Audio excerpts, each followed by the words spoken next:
cáncer gástrico, pero su tema es prácticamente cáncer pancreático y justamente de eso nos viene a hablar la doctora Anne-Marie, detección temprana del cáncer pancreático. ¿Qué debemos hacer para diagnosticar y tratar una neoplasia pancreática curable? Doctora.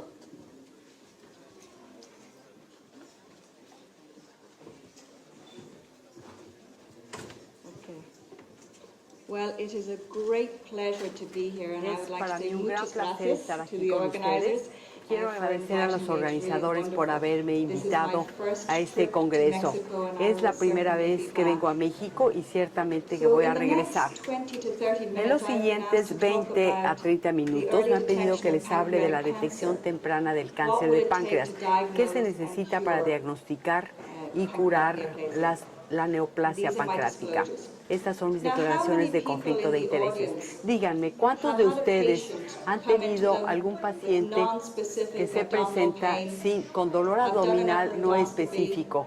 Le han hecho endoscopía alta, que resulta normal, le hacen una tomografía computada y encuentran esto, múltiples metástasis de páncreas. ¿Quién ha tenido este tipo de paciente? Debo decirles que como gastroenteróloga, cuando vengo esto, se me apachurra el corazón porque sé que eso es algo que podríamos haber curado. Pero veamos esto con un poquito de mayor detalle. ¿Por qué es que no podemos curar a estos pacientes? Vean el hígado de este paciente, es un área de 1 centímetro donde hay alrededor de 1.000 millones de células cancerosas tan solo en esa área. Si vemos la totalidad del hígado, hay 25.000 millones de células cancerosas en el hígado y en todo el cuerpo del paciente puede haber como 1 billón de células cancerosas pancreáticas. Es un paciente a quien nunca vamos a poder curar. ¿Qué es lo que debemos hacer? Debemos enterrar la cabeza bajo la tierra y decir no hay nada que podamos hacer como el avestruz. Yo diría que no podemos hacer esto. La razón por la que digo esto es, en primer lugar y más importante, que la sobrevida global de cáncer de páncreas es terrible. En Estados Unidos, la sobrevida a 5 años para toda la población es del 6.7%. Los datos europeos se dieron a conocer recientemente y muestran que es poco más del 3%. Es horrible. Lo que es todavía más preocupante es que si vemos esta gráfica, tenemos son las causas de mortalidad por cáncer. Vean ustedes los diferentes cánceres. En 2016, la causa más común de muerte es el cáncer de pulmón, seguido de cáncer de colon, cáncer de mama, cáncer de páncreas. Por lo tanto, es el número 4 y a quién le importa. Pero si ven ustedes la gráfica y ven el año 2020, vean que hay algo que está cambiando. Vean ustedes que el cáncer de páncreas va en aumento. Se pronostica que para 2030 el cáncer de páncreas se convertirá en la segunda causa oncológica más común de muerte. Entonces, incluso aunque queramos enterrar la cabeza bajo la arena y decir no hay nada que podamos hacer, no podemos hacer eso. Este es Einstein. Lo que él dijo es, si tiene una hora para resolver un problema y mi vida dependiera de esto, utilizaría los primeros 55 minutos para determinar cuáles son las preguntas que hay que hacer. ¿Cuáles son las preguntas correctas que tenemos que plantear para responder la pregunta qué se necesita para diagnosticar el cáncer de páncreas tempranamente? Yo diría que hay 4 preguntas que analizaremos una por una. La primera pregunta es, ¿podemos identificar y caracterizar las lesiones precursoras curables del páncreas? La respuesta es, en primer lugar, ¿cuáles son las lesiones precursoras? Aquí tenemos los 3 precursores. En la parte superior tenemos la neoplasia intraepitelial pancreática o PANIN. En medio, las neoplasias quísticas mucinosas o MCN. Abajo tenemos las neoplasias mucinosas o mucosecretoras papilares intraductales o IPMN. Veámoslas unas por unas. Las lesiones de neoplasia intraepitelial pancreática o PANIN son lesiones que progresan de PANIN 1 a PANIN 2 a PANIN 3. Son lesiones muy comunes, las neoplasias intraepiteliales. Tenemos que el 50% de personas de edad madura tendrán PANIN 1, pero las 3 son muy raras. Se ven con pacientes con antecedentes familiares de cáncer de páncreas o cáncer de páncreas invasivo. Esta es la primera lesión precursora, la neoplasia intraepitelial pancreática. ¿Cómo se ve? Aquí tenemos una imagen cortesía del doctor Ralph Rubin, colega mío. Este es el ducto pancreático, un dúctulo, y esta es una PANIN que es minúscula, es una lesión minúscula. Vean un área blanca a su alrededor porque ha ocasionado fibrosis y atrofia. Si ustedes son un ultrasonógrafo increíblemente bueno, y desde luego que estas diapositivas son colegas de mi colega Mimi Cancho, se puede ver la atrofia central lobulillar, y así es como se ve la lesión en ultrasonido. Debo decirles que soy endosonografista y ni de chiste podría yo detectar este tipo de lesiones. Ojalá y pudiera, pero no las detectaría. Esa es la primera lesión, neoplasia intraepitelial pancreática o PANI. Las siguientes son las neoplasias quísticas mucinosas, que son quistes pancreáticos que se presentan en mujeres en la cuarta década. Casi siempre están en el cuerpo y cola del páncreas y pueden progresar a cáncer de páncreas. La mayoría no, pero podrían. ¿Son curables? Sí. Si retiran una neoplasia quística mucinosa con displasia de grado alto, no se ha reportado ningún caso de cáncer invasivo en estos pacientes. La sobrevida es del 100% con displasia de grado alto. Y hay cáncer invasivo, no también, pero con displasia de grado alto la sobrevida es del 100%. Y después tenemos las neoplasias mucinosas o mucosecretoras papilares intraductales. ¿Quiénes piden tomografías computadas para sus pacientes? Sé que todos lo hacen. Cada vez que pidan una tomografía, van a tener una probabilidad de 2.5% de detectar un quiste pancreático. Del 50 al 70% van a ser IPMNs. Son lesiones que todos nosotros hemos visto, son muy comunes. De nuevo, si las retiran y son displasia de grado alto, la sobrevida es superior al 95%. Si extirpan un IPMN con cáncer invasivo en menos de 1 centímetro, la sobrevida es 40%. Cuando excede esto, la sobrevida empieza a caer. En resumen, las PANIN, neoplasias quísticas mucinosas, y las IPMNs son neoplasias precursoras curables. Si se les deja sin tratamiento, un pequeño número de ellas en última instancia progresarán a adenocarcinoma de páncreas infiltrante. Algunas preguntas que me hacen es, ¿cómo saben que están asociadas, que no únicamente son espectadoras? Lo que hemos hecho es que hemos tomado estas lesiones, pacientes con cáncer invasivo, hemos visto el tejido que hay alrededor. Encontramos que se tienen los mismos genes en lesiones PANIN3, así como en adenocarcinoma invasivo, juntas, unas junto a otras. Son verdaderas lesiones precursoras. Además de esto, hemos analizado y hemos encontrado algunos de los genes que están detrás de las dos lesiones precursoras, IPMNs y MSNs. Este es un trabajo que hizo Wogelstein, quien nos dio el concepto de adenoma carcinoma para cáncer de colon. Lo que hizo fue tomar los quistes pancreáticos más comunes, que incluyeron IPMNs y neoplasia quística mucinosa, secuenció toda la región o el exón de estos genes e identificó a los genes asociados con estas lesiones. Encontró que hay genes específicos asociados. Por ejemplo, tenemos la neoplasia quística mucinosa, los IPMNs. Vean cómo comparten mutaciones de P53, KRAS, RNF43, y hay una mutación única que se llama GNAS en las neoplasias mucinosas papilares intraductales. Tenemos ya las lesiones y ya conocemos algunas de las orígenes genéticos de estas lesiones. La segunda pregunta. ¿Podemos identificar poblaciones que tienen riesgo de cáncer de páncreas que podrían beneficiarse de un tamizaje? Esto es, ¿a quién debemos tamizar? Los antecedentes familiares son muy importantes. Sé que el presidente de Estados Unidos no es el mejor tema del que hablar en México. Quiero decirles que yo soy irlandesa, por favor. Tengo visa para vivir en Estados Unidos, estoy un poquito nerviosa. No sé si es fácil obtener una visa en México o no, pero sí estoy un poquito nerviosa. Aquí tenemos un expresidente de Estados Unidos, Jimmy Carter, y esta es su familia. Tiene antecedentes familiares de cáncer de páncreas. Su papá, sus dos hermanas y su hermano, todos murieron de cáncer de páncreas.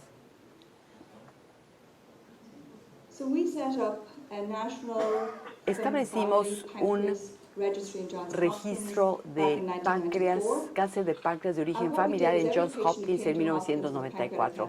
Todo paciente con cáncer de páncreas que llegaba con nosotros lo incluíamos en este registro. Logramos tener casi 5,000 pacientes, de los cuales casi 2,000 tenían antecedentes familiares de cáncer de páncreas. Vean ustedes que la mayoría tenían a 2 familiares y los números restantes con el número de familiares. ¿Qué efecto se tiene el tener algún familiar con cáncer de páncreas?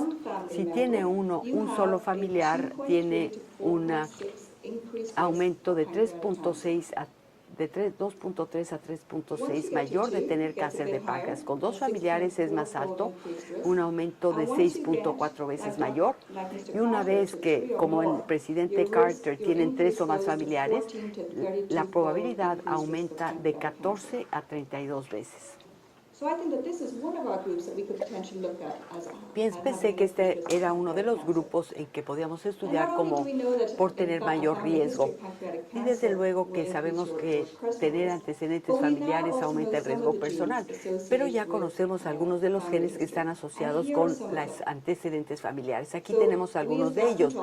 Como gastroenterólogos estamos familiarizados con algunos de estos pacientes. Por ejemplo, los que se presentan con HMPCC, con cáncer colorectal hereditario no poliposis, con riesgo de por vida del 3.7%, con aumento del riesgo de 8 veces. Siempre pregunto a mis pacientes mujeres si tienen antecedentes familiares de cáncer de mama o de ovario, porque podrían tener la mutación BRCA2.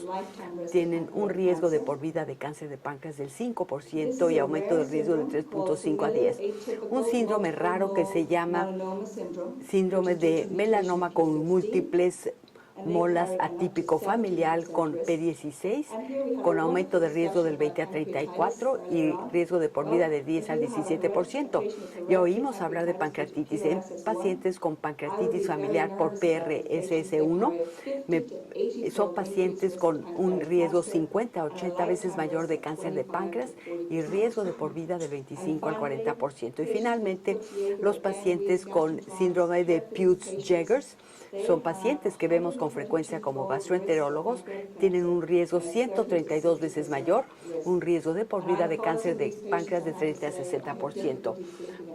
Cuando tengo uno de estos pacientes, me quitan el sueño. Creo que hay algunas cosas clave que podemos sacar de esto. Lo primero es que el riesgo de cánceres pancreáticos y extrapancreáticos se pueden cuantificar si conocemos el gene.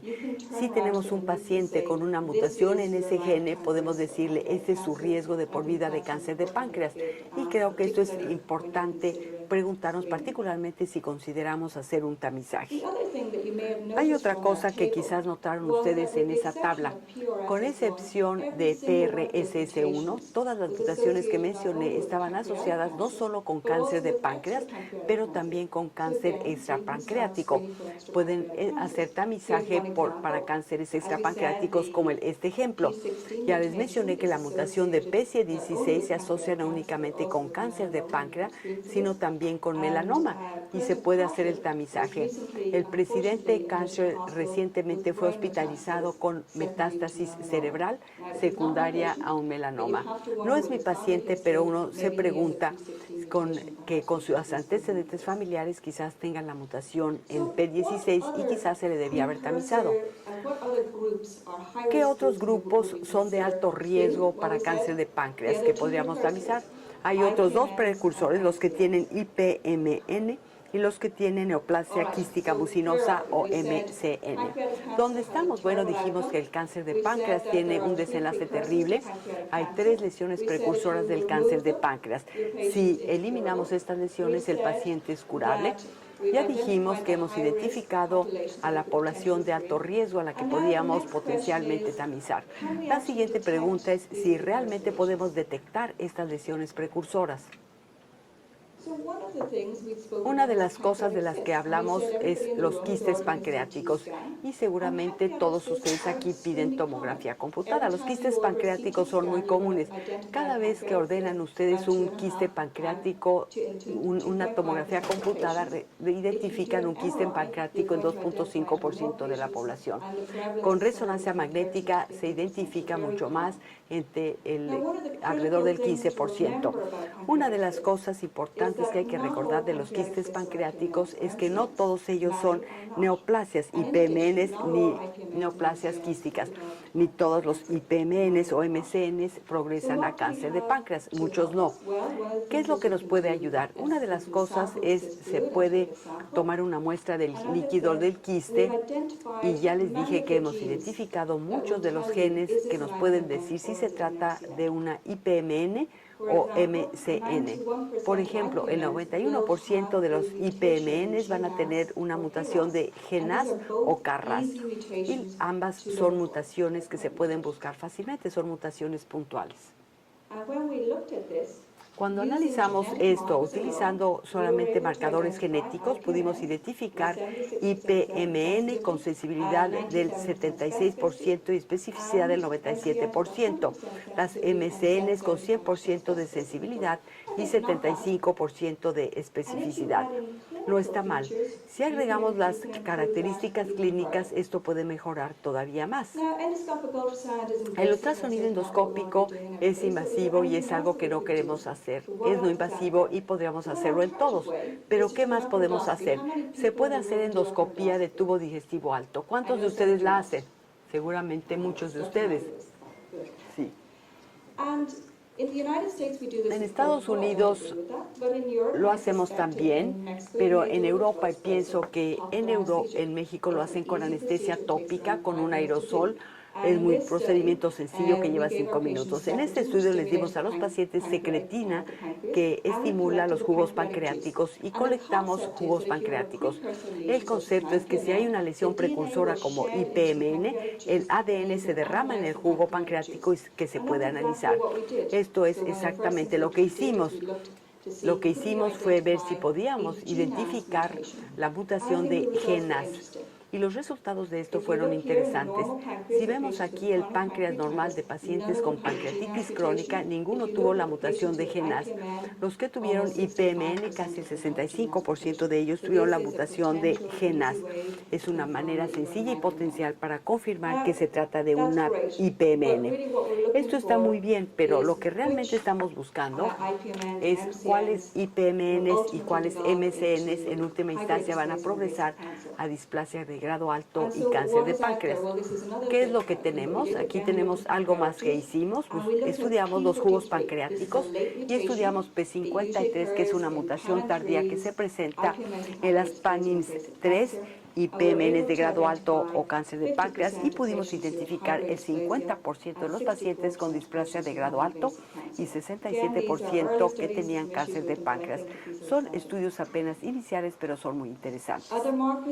Otros marcadores con que contamos, de nuevo, si vemos los genes, estos son los genes, hay una combinación de genes que hemos identificado que nos permiten identificar IPMNs o MCNs con cáncer invasivo, displasia de grado alto, con sensibilidad del 59% y especificidad del 90%. Esto está bien, pero podemos hacerlo mejor. Tendremos más datos, pero lo importante es combinar todo esto. Hay trabajo interesante en telomerasa y se ha identificado displasia de grado alto en estos neoplasias con telomerasa, también con metilación y algunas proteínas. Y finalmente tenemos aquí un estudio que se llevó a cabo trabajado hace 2 años estudiando el ADN tumoral circulante, viendo CARRAS. Se identificó el 84% de los cánceres de páncreas. No queremos identificar el cáncer de páncreas avanzado, no es el objetivo. Esto se está revisando, se están agregando más marcadores y hay un estudio multicéntrico a gran escala en 50,000 pacientes buscando ADN tumoral circulante para ver si puede ser útil. Las lesiones precancerosas curables se pueden detectar. Finalmente, y creo que probablemente la pregunta más difícil de responder es si podemos desarrollar una base de evidencia que establezca que tamizar a las personas en riesgo nos da un beneficio. Creo que esto es difícil. Veamos qué es lo que ocurre con el cáncer de páncreas. Se trata de una enfermedad relativamente rara. Si decimos que la prevalencia es de 9 por 100,000 habitantes, creo que no deberíamos hacer el tamizaje, pero quizás podríamos identificar a los pacientes con alto riesgo de cáncer de páncreas. Si tamizamos a los que tienen una prevalencia mayor de 68 por 100,000 y tamizamos a las personas de más de 55 años, si tuviéramos una prueba mágica que no tenemos ahora, pero que fuera 100% sensible y 98% específica. Aquí detectaríamos 68 cánceres de páncreas, lo cual es muy bueno. Pero debido a que la especificidad es del 98%, tendríamos casi 2,000 falsos positivos, lo cual es inaceptable. Para los marcadores que se están desarrollando en este momento, se les está desarrollando con especificidad del 99 entre 99.5%. Porque este nivel de falsos positivos es inaceptablemente alto. Quiero dejarlos con un caso rápido para mostrarles que probablemente hay esperanza o hay luz al final del túnel. Les presento a un paciente nuestro que nos permitió mostrar su fotografía. Es cirujano. Fue una reunión como esta en 1993, cuando uno de los cirujanos, John Cameron, habló de cáncer de páncreas. Llegó y le dijo, ¿sabe qué? Tengo 2 familiares con cáncer de páncreas, dígame qué hacer. Le dijo, no estamos haciendo nada por el momento, pero no pierda contacto conmigo. 10 años después iniciamos un tamizaje para pacientes de alto riesgo y lo incluimos a él. Durante ese momento hubo otros 3 familiares de él que desarrollaron cáncer de páncreas. Hicimos su seguimiento, su páncreas eran normales, después desarrolló pequeñas IPMNs. 8 años después desarrolló o encontramos esta lesión minúscula de 7 milímetros que le extirpamos, aquí la tenemos, fue un cáncer T1. Yo diría que hubiera preferido extirpar cuando era displasia de grado alto, pero han pasado ya varios años y sigue estando bien. Cuando iniciamos esta conferencia, les dije, debemos enterrar la cabeza en la arena y olvidarnos. Les dije también que es muy difícil hacer el tamizaje para cáncer de páncreas. Es muy difícil, pero tenemos que intentarlo. Quiero dejarlos con el concepto de qué es lo que podríamos hacer en el futuro. Tenemos una población general. Identificamos a los pacientes con mayor riesgo de cáncer de páncreas, los que tienen antecedentes familiares de cáncer de páncreas, los que tienen una mutación genética conocida, como los que tienen Peutz-Jeghers y los que tienen lesiones precursoras. Después los evaluamos utilizando imagen, historia clínica, análisis de líquido de quiste pancreático, jugos pancreáticos, quizás ADN tumoral circulante, y determinamos cuál de estas lesiones precursoras tienen. Utilizando una combinación de genes, metilación, marcadores proteicos, esperamos poder identificar a los pacientes con displasia de grado alto o cáncer invasivo temprano que se beneficiarían de cirugía, a diferencia de los demás. Quiero agradecer al resto del grupo que colabora conmigo, los Dr. Goldstein y Dr. Rubin, y gracias a ustedes por su tiempo.